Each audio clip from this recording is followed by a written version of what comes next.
From his earliest public appearances, Donald Trump was laying the groundwork for a presidential run, refining his instincts, polishing his reputation as a businessman, and seeking out ways to raise his profile. Our so-called allies are just ripping us off left and right with Japan and Saudi Arabia and Kuwait. They're just ripping this country off. And I could tell you, if I ever was in office, which is unlikely because I don't think I want to be, but if I ever was, that would not happen. By the year 2000, his image largely stabilized after the bankruptcies and public affairs of the 90s. Trump was once again toying with the idea of a White House bid. The President of the United States, Donald Trump. Sounds good. Trump decided not to run then, citing issues with the Reform Party. I'm not going to be running. The party is, as you know, self-destructing. But just as likely, Trump's decision was motivated by uncertainty. At the time, Trump couldn't be sure that he would meet even the 15% threshold that he would need in order to make the fall debates. I think the 15% is really trying to say that they don't want anybody trying to knock off the Democrats and the Republicans. They don't want a spoiler candidate. Excuse me, the people that set that rule were Democrats and Republicans. It's ridiculous. But if exposure was what Trump needed, he was about to strike gold. In January 2004, The Apprentice premiered. At first, Trump didn't realize what a phenomenon the show would be. The new reality TV series, The Apprentice, brings together 20 ambitious contestants hoping to survive in New York's corporate jungle. Donald Trump and Mark Burnett, good morning. Nice to see you guys. Hello, Katie. Why? I have absolutely no idea. But The Apprentice was a giant hit. You're fired! And when the season ended in April, Trump was ascending to new heights. At a bar in Chicago, the hometown of the new Apprentice, it sounded as loud as a Cubs victory party. The Apprentice portrayed Donald Trump in the most flattering possible light. As the host of the show, Trump came across like an able commander, a morally strong but fair leader, and a tycoon who couldn't fail. Doesn't You it? know, I've always got a lot of attention. This is getting a little ridiculous, and I had no idea it was going to do this. You love it. Come on. Katie, don't Don't get They told started me you were with going to me. be nice today. Trump the man wasn't the only beneficiary of the show. Trump the brand was featured prominently, from Trump bottled water to the troublesome Atlantic City casino, the Trump Taj Mahal. Well, he may have a hit show right here on NBC and plenty of money in the bank, but Donald Trump's hotels and casino resorts are in deep debt to the tune of nearly $2 billion. The casinos make less than 1% of my empire, so to speak. I mean, it's a relatively small investment for me. The Apprentice was immediately renewed, and Trump's popularity was at its peak. Donald Trump is calling for a redesign of the World Trade Center site to, in effect, rebuild the Twin Towers, making them 1 foot taller than the originals. He soon married longtime girlfriend Melania Knauss at a celebrity-packed wedding. Who was the most glamorous guest in your view?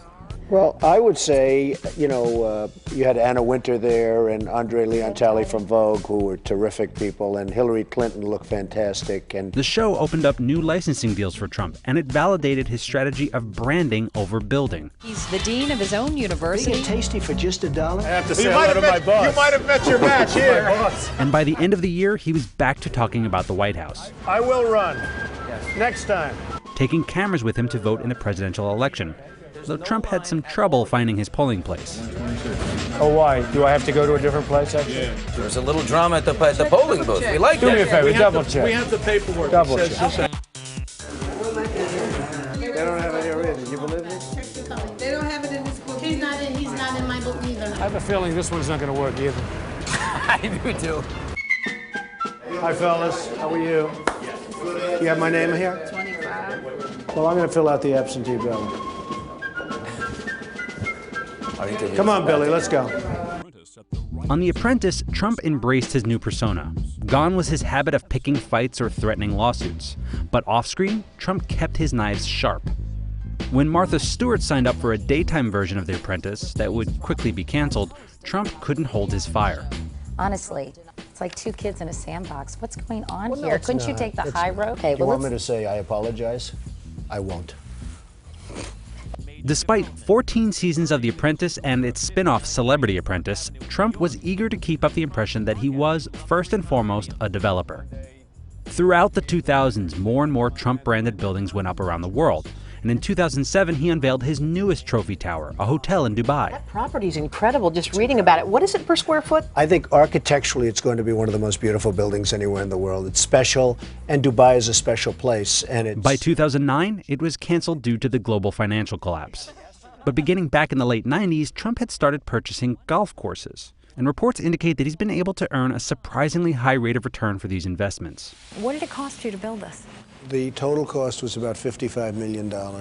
But by and large, the era of constructing his own buildings was coming to an end, especially at home in New York. The last time Trump's company put up a new building in Manhattan was 2001. And despite the hype around The Apprentice, the last time anyone paid Trump to put his name on a New York City building was in 2007. You have to be very smart. You have to know your subject. You can never have somebody so smart that he's smarter than you. You have to be the smart one. But that sounds like you surround yourself with stupid people. No, you just have to be very smart people. It wasn't until the end of the decade that Trump was ready to finally enter politics, combining all the tools he'd been honing, the public feuds, the obfuscation, and his deft handling of the media. The world laughs at us. They won't be laughing if I'm president. If I decide to run, and that's a big decision for me, including the fact, frankly, that I would have to give up one of the most successful shows on television, which is a lot of money and a lot of prestige and a lot of power. Despite years of public pining for the White House, Trump's first real entry into politics didn't go quite as planned. Trump targeted President Obama's background, a subject that Trump insisted was a legitimate topic. We'll have to see what, perhaps it's going to say Hawaii. Perhaps it's going to say Kenya. But Trump's critics described as conspiratorial and racist. Obviously, we all know about your credentials and breadth of experience. For example, no, seriously, just recently, in an episode of Celebrity Apprentice, you fired Gary Busey. And these are the kind of decisions that would keep me up at night. Trump didn't back down despite the public scolding. But his biggest mistake in that first foray might have just been picking a fight with somebody with a bigger bully pulpit than a reality TV show. Hey, NBC News fans, thanks for checking out our YouTube channel. Subscribe by clicking on that button down here and click on any of the videos over here to watch the latest interviews, show highlights, and digital exclusives. Thanks for watching.